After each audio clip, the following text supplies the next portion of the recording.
चलिए, फाइनेंस की इस उलझी हुई दुनिया को थोड़ा आसान बनाते हैं। फाइनेंस की अपनी एक भाषा है। जैसे प्रॉफिट का मतलब है खर्चों के बाद बची हुई असली कमाई। एसेट्स मतलब वो चीजें जिनकी कोई कीमत है। और लायबिलिटीज वो हैं आपकी देनदारियां, जैसे कोई कर्ज। लिक्विडिटी मतलब आपके शॉर्ट टर्म बिल्स चुकाने की क्षमता, और सॉल्वेंसी आपके लॉन्ग टर्म फाइनेंशियल हेल्थ को दिखाती है। तो इन शब्दों को समझना तो एक बात हुई, पर सवाल ये है कि पूरे सिस्टम को स्टेबल कौन रखता है। 100 साल पहले फाइनेंशियल क्राइसिस बहुत आम थे।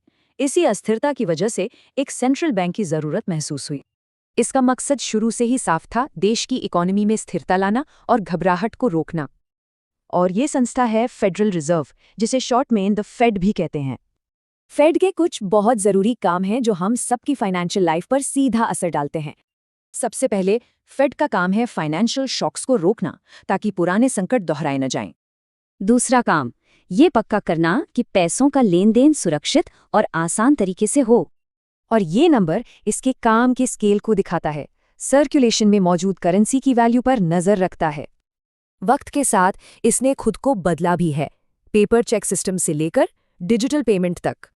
और आखिर में ये ग्राहकों के फाइनेंशियल हितों की रक्षा करने वाले कानून भी लागू करता है। इसमें ऐसे कानून शामिल हैं जो ये पक्का करते हैं कि सभी को क्रेडिट के बराबर मौके मिलें। तो फेड के ये बड़े काम हमारी पर्सनल फाइनेंस से कैसे जुड़ते हैं? चलिए इन्हें जोड़कर देखते हैं। इन्फ्लेशन यानी महंगाई, जब कीमतें बढ़ती हैं और पैसों की खरीदने की ताकत कम हो जाती है। फेड की मॉनेटरी पॉलिसी का मुख्य मकसद इसी महंगाई को काबू में रखना होता है। अब बात आती है इंटरेस्ट रेट्स की, जिसका कनेक्शन वाकई काफी दिलचस्प है। फेड के फैसलों का सीधा असर लोन, मॉर्गेज और क्रेडिट कार्ड की ब्याज दरों पर पड़ता है। और रिस्क, एक होता है क्रेडिट रिस्क, जब कोई उधार न चुका पाए। दूसरा है मार्केट रिस्क, जो पूरे बाजार को डुबो सकता है।